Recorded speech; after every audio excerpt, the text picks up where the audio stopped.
بوډا او د لېوانو پلونه. دا د هیواد د نامتو ناول لیکوال خدای بخښلي نصیر احمد احمدي ناول دی چې په 1995 کال کې چاپ شوی دی.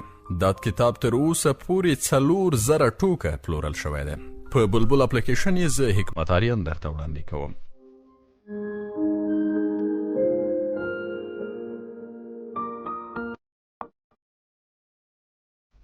ښځه دې له یو پردي سړي سره ګوښې ناسته وه. هغه هم په یوه زیرپیرانۍ کې. د سینې چاکونه یې له ورایه ښکارېدل. سور او سپین واوښت. اوف پلاره، دا ښار دی، کلی نه دی چې ښځه په ټیکري کې تاو کې او د جوارو غوندې 7 پوښونه ور واغوندې. دلته بیل فرهنګ دی او ته باید ځان ورسره روږدی کې. خو له مې وازه پاتې شوه. انور په لنډه موده کې څومره لوی بدلون کړی و. ده وویل نسیم د سویتا همکار دی. دی اوس یو طبي کورس تعقیبوي. په درس کې یو څه ستونزه درلوده او له سویتا نه یې مرسته غوښته. په دې کې نو څه خبره وه؟ ما وویل خو هر رنګه چې وي هغه پردی سړی دی. دا رنګه راتګ یې ما ته خوند را نه کړ. په خبره کې راولوید خو تا د سویتا سپکاوی کړی. هغه دې د همکار تر مخ په 1 روپۍ کړه. پوهېږي چې هغه څومره خواشینې ده؟ ومې ویل ګوره سویه، د ژوند درد په خواشینۍ او خفګان کې نه بلکې په بدنامۍ او رسوایي کې پروت دی. په کاوړې خبره را پرې کړه. څه بدنامي، څه رسوایي؟ زه پر هغې باور لرم. د ښځې او خاوند ترمنځ یوازې باور کافي دی او بس. له پاسه ورباندې ور ټیټ شوم. د په رګیره مې لاس کېښود. ورو مې وویل دا سمه ده چې باور ښه دی، خو په غوسه یې د خبرو وار رانه واخیست. پلاره، ستا فکر ډېر زوړ دی. ته هر څه ته په منفي نظر ګوري. له دې سره په تیزۍ ولاړ شو. لاس مې د انور له اوږې نه وښوید. داسې راته وایسېده لکه د ژوند امسا چې رانه لرې شوي وي. د بدن انډول مې ونه شو ساتلی او کیڼه سترګه مې پر هغو چړو ور ټیټه شوه چې په ګیلاس کې نیغې ولاړې وې. بوډا غلی شو. یو سوړه سویله یې ویست او ویې ویل په سترګه کې مې یو درد احساس کړ، یو نری او سوځونکی درد. بیا مې کیڼ بغور تود شو او وروسته په هیڅ هم نه یم پوهېدلی. خو کله چې په هوښ راغلم نو په چت کې یوه پکه په تیزۍ سره تاوېده. نیغ کېناستم. ما یوازې خپل ښي لور ته پراته شیان لیدلی شوی او کله چې مې د کیڼې سترګې د خلاصېدو هڅه وکړه یو نری درد ورباندې راغی. لاس مې ور په سترګه مې یوه پټۍ تړلې وه. شاوخوا مې وکتل. یوه کوچنۍ کوټه وه او تر څنګ مې پر میز ډول ډول میوې پرتې وې. له کټ نه ورو ولاړ شوم. لومړی مې د ښي لاس په بند کې د سوزش احساس وکړ او بیا یو درب شو. ځمکې ته مې وکتل. د سیروم پر کڅوړې او فلزي پایه پرته وه. له رګ نه مې وینه راوتلې وه او د لاس د 2 ګوتو ترمنځ مې د سیروم ستن بنده پاتې شوې وه. یوه شېبه ودرېدم. ناڅاپه مې فکر کې له انور سره د خبرو د اړولو صحنې راګرځېدې او کله چې پر چړو ور ټیټېدم بې اختیاره مې خپلې تړلې سترګې ته لاس ور. دا وخت د کوټې دروازه خلاصه شوه. یوې نجلۍ په بیړه تر مټ ونیولم. هغې سپینه چپنه اغوستې وه او په سر یې داسې یوه تکه سپینه خولۍ پرته وه لکه له کاغذ نه چې جوړه شوې وي. نجلۍ ورو پر خپل ځای پرېیستم. پایې یې ودرول او په احتیاط یې د سیروم ستن زما د لاس د بند په رګ کې ننیسته. هغې ته مې وویل سترګې ته مې خیر دی؟ نجلۍ مړې سترګې راواړولې. په خوله یې څه ونه ویل خو په سترګو کې د نهیلۍ نښې له ورایه ښکارېدې. زړه مې ولړزېد او پوه شوم چې نور په کیڼه سترګه دید نشم کولی.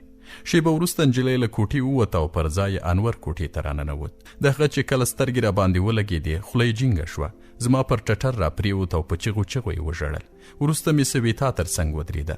په لاس کې د ګلانو ګېډۍ نیولې وه او سترګې یې له اوښکو نه ډکې وې. 10 ورځې مې په روغتون کې تېرې کړې. دا یو شخصي روغتون و. ښه خدمت مې کاوه او انور به په ورځ کې 2 ځلې سهار او مازدیګر پوښتنې ته راته. په 11 ماښام له انور سره کور ته لاړم او کله چې مې په آینه کې وکتل د کیڼې سترګې پر ځای مې له 4 خواو راغلی کوت کوت ګونځې ګونځې پوستکی پروت و. یو دم مې د شیرینو خبره په ذهن کې نیغه راولاړه شوه. اکرمه، ستا سترګې مې خوښیږي. بوډا غلی شو. ما ته یې وکتل او ویې ویل مې یو ځل بیا د خپل زوی په کور کې واړول خو دا ځل مې هغه پخوانی خوند پکې ونه لید. انور ورو فاصله رانه نیوله. نور به د پخوا غوندې کوټې ته نه راته. زما پر ټټر به یې سر نه لګاوه او آن ماخوستن د ډوډۍ د خوړلو پر وخت به هم زما د رړندې سترګې خواته کېناسته. تر ډوډۍ وروسته به یې خپله ستړیا بانه کړه. ژر به ولاړ شو خو د شپې تر ناوخته به یې له سویتا سره د خندا غږ زما کوټې ته راته. زه به تر ډېره ویښ وم. د شیرینو او د انور پخواني یادونه به مې تازه کول. کله به مې اوښکې تویولې او کله به مې هم بې اختیاره خندا راغله. خو بیا هم ښه و. انور مې لید. هغه ته مې ځان نږدې احساساوه او په زړه کې مې یو ډاډ پروت و. دا ځل مې په سویتا هیڅ کار نه درلود. د هغې هرې خبرې ته به مې د هو په نښه سر خوځاوه. ان هغه ځوانکی هم یو ځل بیا کور ته راغی او دا ځل مې د سویتا په امر له دوکانه میوه هم ورته راوړه. ما کوشش کاوه چې د انور د خوشحالۍ لپاره سویتا خوابدي نه کړم، خو کله کله چې یو څوک څه غواړي هغسې نه کیږي. یوه شپه له خوبه راپورته شوم، نه پوهېږم چې څو بجې به وي، خو وخت ناوخته راته ښکاره شو. تشناب ته د تلو احساس مې وکړ. ولاړ شوم، د دهلیز ګروپ مې ولګاوه، خو کله چې مې د تشناب دروازه خلاصه کړه سویتا خپل ځان مینځه. زړه مې ولړزېد، په بیړه یې راته وکتل او له خولې نه یې یوه ویرونکې چیغه راووته: وحشي! ژر مې دروازه پورې کړه. زوی مې له کوټې راووت، ما ته یې وکتل، سترګې یې رډې راوختلې. په بیړه مې وویل: پام مې نه و. ده چیغه کړه: بس که نور، په لاس د خدای ژوند مې مه خرابوه. سترګه مې له اوښکو ډکه شوه. دا وخت سویتا د تشناب په وره کې ودرېده. دې تر زنګنو پورې په یوه لویه تولیا کې ځان تاو کړی و. له ژېړو ویښتو نه یې اوبه څڅېدې او په سترګو کې یې کرکه پرته وه. په کاوړ یې وویل: انسانیت دې نه دی زده؟ په خوله کې مې لاړه وچه شوه. هغې ته مې سترګه ور واړوله. ما وبخه، خبر نه وم چې په تشناب کې. انور چیغه کړه: که څوک وي او که نه، ته باید د نزاکت له مخې ور وټکوي. سویتا خپل خاوند ته وکتل، شونډې یې وخوځېدې. نوره نو له دې ژونده ستړې شوې یم، ته یو انتخاب لرې، یا زه او یا هم خپل پلار. زړه مې ولړزېد. سویتا د خپلې کوټې وره ته لاس ور وغځاوه. یو دم ودرېده. انور ته یې مخ ور واړوه او په تریو تندي یې وویل: قسم خورم چې زه به له خپلې خبرې نه وانه وړم. له دې سره یې د کوټې له وره درب وایست. چوپه چوپتیا شوه. انور ته مې وکتل، سر یې ځړېدلی و، خو وروسته یې مړې سترګې راواړولې. په خوله یې څه ونه ویل، خو په اوښکو کې یې له ما نه د خپلې مینې خیرات غوښت. ور مخته شوم، د هغه پر اوږه مې لاس کېښود. ورو مې وویل: ښه ده بچیه، څه چې ته غواړې هماغسې به وشي. بوډا غلی شو، ما ته یې وکتل. په سترګه کې یې اوښکې رغړېدې، خو پر شونډه یې یوه ترخه مسکا پرته وه. په بیړه مې وویل: بیا څه وشول؟ بوډا خپله پزه پورته کش کړه او شونډې یې وخوځېدې. سهار وختي مې په بکس کې خپلې جامې اچولې چې انور مې تر څنګ کېناست. یوه شیبه غلی و، وروسته یو پاکټ مخې ته راته کېښود او په خواره خوله یې وویل: په دې کې یو څه پیسې دي، سویتا درته راکړې. هغه ته مې وکتل. له پړسېدلو سترګو نه یې وپوهېدم چې ده هم زما غوندې شپه په ویښه تېره کړې ده. ورو مې وویل: نه بچیه، ما په ژوند کې خیرات نه دی اخیستی. زوړ به یم، خو تر اوسه مې لا په مټو کې د کار کولو سېکه پاتې ده. رنګ یې تک سور واوښت، رامخته شو، زما پر اوږه یې تنده یې ولګاوه او په ژړا کې یې وویل: زړه مې مه راماتوه، زه خو مجبور یم، له سویتا پرته ژوند نشم کولی. ورو مې وویل: زه څنګه له تا پرته ژوند کولی شم؟ سر یې هس کړ. ما وویل: یوه خبره مې منې؟ په حیرانۍ یې راته وکتل. څه خبره؟ اوښکې مې له واکه ووتې. په میاشت کې یوازې یو ځل خراباغ ته راته راځه، بس نور هېڅ هم نه درنه غواړم. دا د یو پلار غوښتنه ده. بیرته یې سر وځړېد. ما وخندل. پوهېږم بچیه، نه شې کولی. شونډې یې وخوځېدې. سویتا به چاته پرېږدم؟ ورو ولاړ شوم. د میز پر سر د انور د واده یو عکس پروت و. هغه مې راواخیست او په بکس کې مې واچاوه. انور یوه شیبه غلی و، داسې لکه فکر چې وهي. بیا یې یو دم راته وکتل: پلاره، کیدای شي یو څه وخت ماتله شي. حیران شوم. ولې؟ ویې ویل: مخکې له مخکې څه نشم درته ویلی. خندا راغله. نه زویه، نور مې نو دلته پاتې کېدل ښه نه دي. په خبره کې راولوېد: یوازې 2 ورځې. ما ورته وکتل. ده وویل: نه غواړې چې هره ورځ سره ووینو؟ سترګه یې له اوښکو ډکه شوه. شونډه یې وخوځېدې. خدای مهربانه دی، ګوندې زما فکر یوه نتیجه ورکړي. بوډا غلی شو. ما ته یې وکتل او ویې ویل: انور په 2مه ورځ یو ادرس راکړ. ما هم ځای په اسانۍ وموند او په هماغه ورځ د یوې 2 پوړیزې ودانۍ په دروازه کې څوکیدار شوم. دا یوه خیریه موسسه وه. په لسګونو کارکوونکي یې لرل او د کابل په وزیر اکبرخان مینه کې موقعیت درلود. زه به د ورځې لخوا په یوه لرګینه غرفه کې ناست وم او یوازې به د موټرو د راوتو او ننوتو پر وخت د لوی دروازې خلاصېدو ته ور ولاړېدم. ښه و، یو څه خوشحاله وم. انور به په اونۍ کې 1-2 ځلې د مازدیګر لخوا زما لیدو ته راته. دا وخت به ټول کارکوونکي تللي وو. یوازې زه او زما په منګ یو بل څوکیدار به پاتې و. انور به یو ساعت را سره کېناست. د ده له لیدو به مې خوند اخیسته او د بیا راتګ ورځې به مې شمېرلې. کار مې هم بد نه و. د موسسې کارکوونکو به بابا مالک بللم او سهار چې به مې هر یو ته دروازه خلاصوله، لومړی به مسک شو او بیا به یې د مننې ټکی له خولې راته راووت. که څه هم چې زه ساده چوکیدار وم، خو دوی به زما د سپینو خلو لحاظ کاوه او په احترام به راسره غږېدل. زه به د مازدیګر تر 4 بجو پورې په غرفه کې ناست وم او کله به چې د دفتر کارکوونکي رخصت شول، ما به هم د انګړ دروازه وتړله. لومړی به مې د ماخوستن لپاره دیګ وکړ، بیا به د انګړ په چمن کې کېناستم او د رنګارنګ ګلانو له لیدو به مې خوند اخیست. ملګری به مې ټوله ورځ ویده و، خو شپه به یې د تعمیر د ساتلو لپاره په ویښه تېروله. دی دومره ډېر نه غږېده. کمغمه سړی و او د چلم له څکولو سره یې جوړه وه. موږ یوازې د ماخوستن د ډوډۍ پر وخت یو ځای سره ناست وو. بیا به د کوټې په کونج کې ولاړ ډانګی ور واخیسته او د باندې به ووت. ما به تر ناوخته ټلویزیون ته کتل. وروسته مې د ماخوستن لمونځ وکړ. پر خپل ځای به پرېوتم او تر هغو به مې فکرونه وهل چې خوب به وړی وم. سهار به د ملایانو له اذانونو سره راپورته شوم او تر څو چې به د دفتر کارکوونکي راتلل ما به د حویلۍ د منځ سړکونه پرېمینځلي وو. وخت همداسې تېرېده. که څه هم چې انور به وروسته په ځنډ سره راته خو بیا هم خوشحاله وم. دی به مې لیده. یو ساعت به سره غږېدو او د ده تر بیا راتګه پورې به مې د خولې خوند ښه و. یو مازدیګر د انګړ لویه دروازه وټکېدم. دا د ژمي وروستۍ میاشت وه.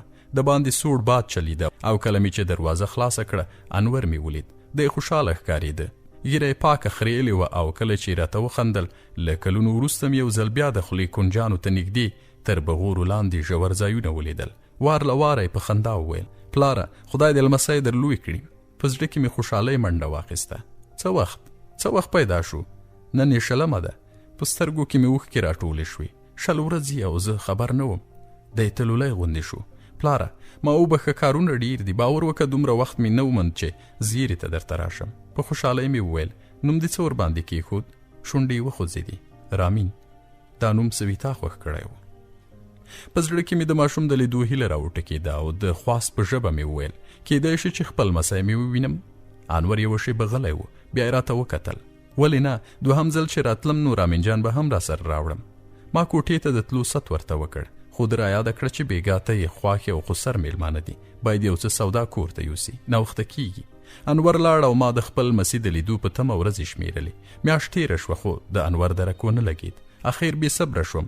د موسسې یوه کارکوونکي ته مې د انور د موبایل نمره ورکړه او کله چې ټلیفون روغ شو انور ژمنه راسره وکړه چې راتلونکې جمعه به پر خپل قول درېږي.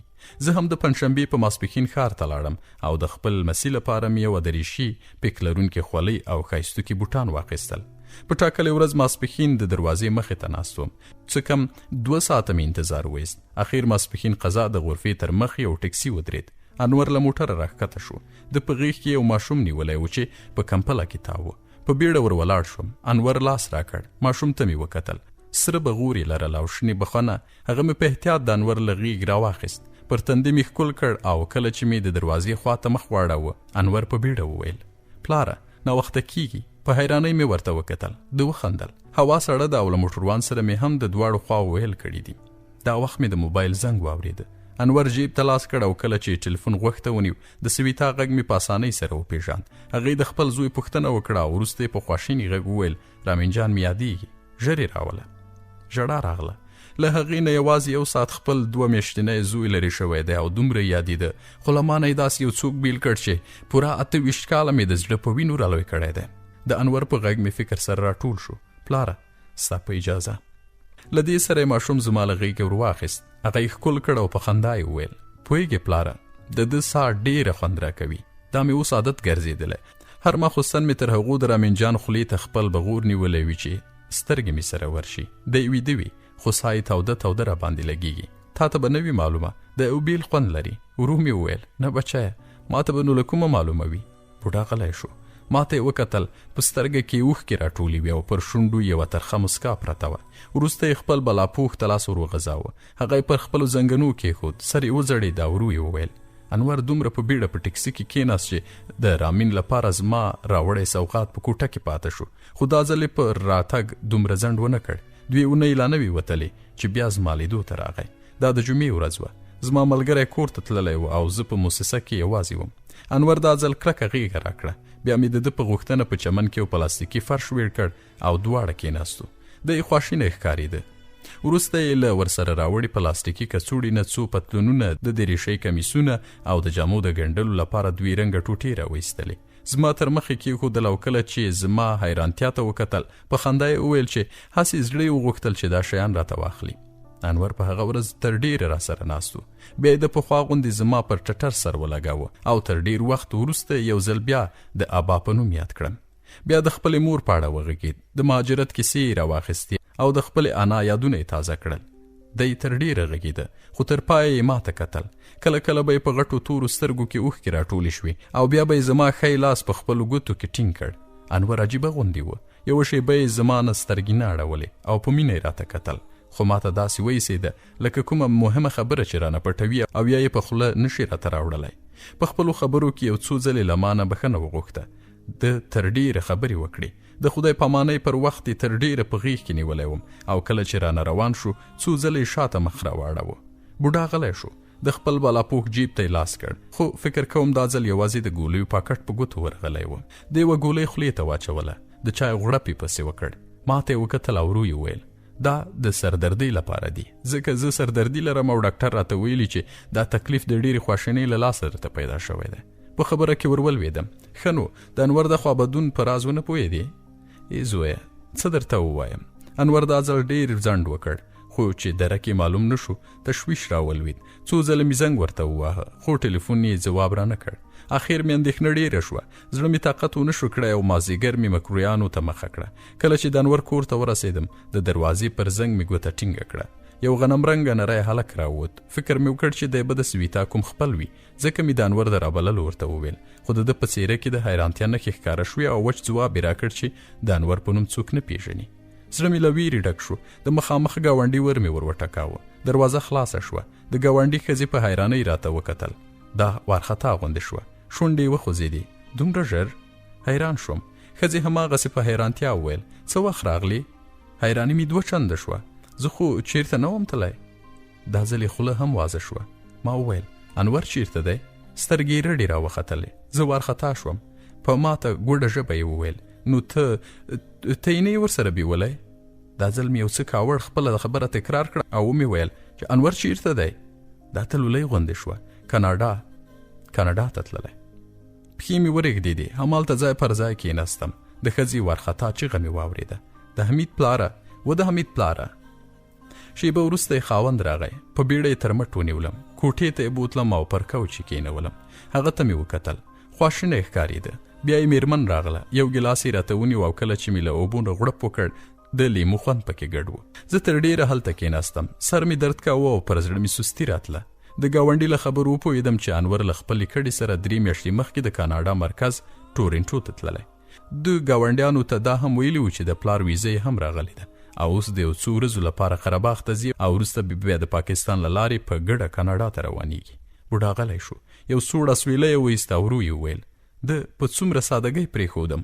وروسته یې مخ راواړو. شونډې یوې کمرنګې مسکا بدرګه کړې او په غریو کې یې وویل کله چې مې په شیرینو پورې زړه تاړه هغه مرګ رانه واخیسته او کله چې مې په انور پورې زړه وتاړه د یوې پردۍ ښځې رانه پردی کړ. په بیړه مې وویل د ده ادرس د ټلیفون نمره داسې څه نه لري چې کوم تماس ورسره ونیسي؟ سر یې وځړېد. ای زویه څه درته ووایم؟ په سبا یې د خپلې موسسې رئیس ته ورغلم. زه ډاډه وم چې هغه به د انور کوم ادرس ولري، ځکه زه د خپل زوی په سفارش هلته مقرر شوی وم. کله چې مې خپل رئیس ته وویل چې زه د انور پلار یم او د هغه کوم ادرس او یا هم د ټلیفون نمره مې په کار ده، خوله یې وازه پاتې شوه.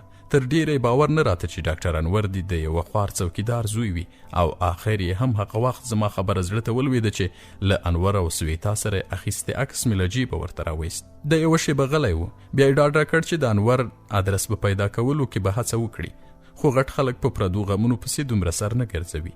د به نن سبا راته کول او ما به هم نه پرېښود. په ورځ کې به مې څو ځله پوښتنه ورنه کوله او کله چې مې یو سهار په ادرس پسې د رئیس د دفتر دروازه خلاصه کړه دی له څو خارجیانو سره ناست و. په هماغه ساعت یې په تریو تندي او یوه اشاره له دفتره ووتم. خو وروسته یې د دفتر اداري مشر ته ویلي و چې بابا مالک په دفتري نزاکتونو نه پوهېږي. سر له ننه ځواب دی.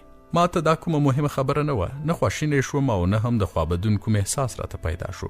ما تر اوسه په کابل کې د یو چا لپاره ژوند کاوه او اوس چې هغه نه و کابل راته سور اور ښکارېده. ځکه مې په بې پروایۍ بکس راواخیسته او د قره باغ پر لور مې مخه کړه. هلته مې پر کوټو یو څه لاس تیر کړ. خپل امانت ایښی د کور سامان یې مات ګوډ راوسپارل او بیرته مې د کلي ژوند پیل کړ. په 2 میاشتو کې مې جیب تش شو. بیرته هماغه خوار مالک شوم او کله چې په مزدورۍ پسې ووتم نو 2 پرله پسې ورځې مې کار ونه موند. خلک نه وګرم ځکه زما په مټو کې هغه پخوانی زور نه و پاتې. نه مې بیلونه پورته کولی شوی او نه مې هم په خپل بدن کې د کاریزونو د پاکولو سیکه لیده. زه اوس بوډا وم. په ږیره او سر کې مې تور ویښته نه ښکارېدل او د غمونو له لاسه دومره زهیر شوی وم چې پر لاره هم سم نه شوی تلی.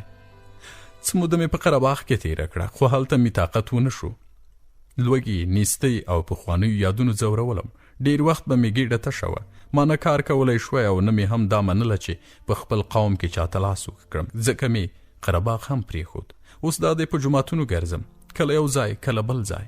څوک لیونی راته وایي، څوک مې سوالګر بولي او ځینې هم ملنډې را باندې وایي. انوره، زه دې څومره په بېوسۍ کې پرېښودم. بوډا غلی شو. ما وویل کاکا، نو چې دی ستا په کیسه کې نه شو، تا ولې په زړه کې ځای ورکړی؟ یودم یې راته وکتل. وروځې سره ورغلې، سپږمې یې ښکته پورته شوې، لاندینۍ شونډه یې وځړېده او په زوره یې وژړل. څه وکړم؟ هر رنګه چې وي هغه مې زوی دی، کله مې هېرېږي. بوډا داسې ژړل لکه له کوم ماشوم نه چې د هغه مور ورکه شوې وي. اوښکو یې پر ښې سپېرې غومبرې منډې وهلې. دا ځل یې نه مخ را نه واړاوه او نه یې هم سترګې ته لاس ونیو. بې اختیاره یې وژړل او د ده په لیدو زما سترګې هم ډکې ډکې کېدې. بوډا ښه شیبه وژړل، وروسته یې پر خپله پزه لستوڼی تېر کړ او چې شیبه نوره هم ووته، د خپل بالاپوښ له جیب نه یې عکس راویست. عکس ته یې وکتل، دی تر ډېره ورته ځیر و او هماغسې له ځان سره وویل، انوره زویه، زه څومره یوازې یم، ډېر یوازې. اوس هیڅ څوک نه لرم، څوک نشته چې زما پر ټټر سر ولګوي، خبرې مې واوري او ابا راته ووایي. ای زویه، ستا خبرې مې یادېږي. زه اوس چاته د شیرینو کیسې وکړم، د چا په هیله ژوند ته په مینه وګورم. زه اوس ډېر بېوسه یم، ډېر بېوسه، دومره بېوسه چې ان مرګ هم مخ رانه اړولی دی. بوډا غلی شو، خو پرته له دې چې سر پورته کړي، یو دم یې په لوړ غږ وخندل. دا خندا دومره ناڅاپي او غیر طبیعي وه چې بدن مې زیږ شو. د هماغسې په خندا کې چیغه کړه، ای شیرینو، راشه او خپل اقرب ته وګوره. ستا اقرب اوس هېڅوک نه لري، دی ډېر بېوسه دی، دومره بېوسه چې نور نو د غمونو هم خوا ورته بدېږي. بیا یو دم وژړل. ته چیرته یې؟ یو ځل خو اقرب راته ووایه، یوازې یو ځل. بوډا ژړل. کله به یې انور ته ورچیغه کړه او کله به یې شیرینو ته د خپل زوی له لاسه ګیلې کولې، داسې لکه چې مخامخ ورته ناسته وي او د ده خبرې اوري. خو زه نه پوهېدم چې بوډا تر عصبي فشار لاندې و. خدای شته چې زما هم اوښکې له واکه ووتې. ورنږدې شوم او بې اختیاره مې غېږ ترې تاو کړه. ده هم زما پر اوږه سر کېښود او په چیغو چیغو یې وژړل. بوډا اوښکې تویولې او ما یې په لاس کې نیولي عکس ته کتل چې له ده سره یې نګور او زوی هم ولاړ و. انور پاکس کې خندل او ما ته داسې وایسېده لکه د خپل پلار په بېوسۍ پورې چې خاندي. بوډا تر ډېره زما پر اوږه خپل تندی لګولی و او کله چې یې زړه تش شو، په رېږدېدلو لینګو د باندې ووت. ما هم بړستن سمه کړه، د څښلو اوبه مې ورته کېښود او په بخارۍ پسې مې لرګي کړل. کله چې بیرته راغی، پرته له دې چې راته وګوري، پر خپل ځای کېناست او سر یې وځړېد. ورو مې وویل، کاکا، ته مه خفه کېږه، د غونډۍ کلي ته له کاناډا نه یو څوک راغلی دی چې لږ لار پیدا شي، زه به یې احوال درته راوړم. کېدای شي انور وپېژني. ناڅاپه یې سر پورته کړ، پر خړو شونډو یې یوه مسکا وغځېده او په بیړه یې وویل، چېرته؟ یو کلی دی، هلته 2 میاشتې مخکې یو چا له کاناډا نه د خپل پلار جنازه راوړه. دومره خبر یم چې تر اوسه لا بیرته نه دی تللی. شاید ستا زوی وپېژني، ځکه دی هم په ټورنټو کې اوسېږي. سترګه یې وځلېده. دا کلی کومې خواته دی؟ شمال لور ته، تر غونډۍ ورهاخوا. په خوشحالۍ یې وویل، سهار ته درنه ځم. ما وخندل. په دې واوره کې تګ دومره اسانه هم نه دی، 2-2.5 ساعته مزل غواړي. ما درته وویل چې لږ منډ پیدا شي، زه به یې په خپل احوال درته راوړم. نه زویه، کله پاته کېدی شم. ورو مې وویل، ګوره کاکا، خپل ځان په لیوانو مه خوره. سږ کال واوره ډېره ده، په خوراک پسې د غره ټول ځناور دښتو او غونډو یې ته راښکته شوي دي. پرون هم ښکاریانو د لیوانو پلونه لیدلي وه. بوډا څه ونه ویل. ما د اودس لپاره بدنۍ ورته ډکه کړه، جاینماز مې ورته ویړ کړ او کله چې د میلمنو له کوټې وتم، مخ مې ور واړاوه. 2 ورځې لا نور هم صبر وکړه، زه به د کلي څو ځوانان را سره ملګري کړم. خدای مهربان دی، ګوندې هغه سړی د انور په اړه څه معلومات ولري. دا مې وویل او له کوټې ووتم. سهار وختي چې کله د لمانځه په نیت جومات ته تلم، د باندې دومره لړه وه چې د انګړ دیوالونه لا هم نه ښکارېدل. خو کله چې د انګړ دروازې ته ورسېدم، بدن مې زیږ شو. د میلمنو د کوټې له خوا پلونه راغلي او له دروازې وتلي وه. په بیړه مې کوټې ته ورمنډه کړه. ور خلاص و او په کوټه کې هېڅوک نه ښکارېدل. تشناب مې وکوت، هلته هم څوک نه و. له انګړ نه ووتم، په پلونو پسې ګړندی روان شوم. د پلونو ترڅنګ په واوره کې د لکړې د لګېدو ځایونه هم ښکارېدل. له کلي ووتم، پلونه شمال لور ته د غونډیو خوا ته غځېدلي وه. نور هم ګړندی شوم. یو ځای مې په واوره کې د انسان د لوېدو نښه ولیده. بیا یې د غونډیو خوا ته کاږه واږه پلونه تللي وه. ښه شیبه مې مزل وکړ، څو ځله ولوېدم. له خولې نه مې تاوونه پورته کېدل، خو ټټر مې په خولو لوند و. نه پوهېدم چې بوډا به څه وخت له کوره وتلی و. دا هم نه راته معلومېده چې دی به څومره تر ما مخکې روان و، ځکه هوا خړه وه، هېڅ هم نه ښکارېدل. څو ځله مې په چیغه د بوډا نوم واخیست. کاکا مالکه، ای کاکا مالکه. خو په چوپتیا کې مې هیڅ کوم غږ ونه ورید. هماغسې ګړندی روان وم. ځای ځای به مې پښه تر زنګانه پورې په واوره کې ننوته. خو کله چې د لومړۍ غونډۍ پیڅکې ته ورسېدم، پښې مې ولړزېدې او ځای پر ځای ودرېدم. د غونډۍ په لمن کې له ختیځ لوري نه د یوې ډلې لیوانو پلونه راغلي وو. د بوډا پر پلونو تیر شوي وو، خو پلونه بیرته لنډ راګرځېدلي وو او د بوډا له پلونو سره جوخت شمال لور ته ختلي وو. یوه شېبه ولاړم، په سترګو کې مې اوښکې راټولې شوې. ما هیڅ هم نه شوی کولی. اندازل مې له ویرې چغو ته هم خوله نه شوی جوړولی، او کله چې مې د یوه لیوه د انګولا نرۍ کوکه په غوږو ننوته، بې اختیاره مې د کلي خواته مرمیخ کوږ شو. کورونه نه ښکارېدل. په زړه کې مې ویره راټوله شوه او پر خپل راغلي کڼ پله مې خپله ښۍ پښه کېښوده.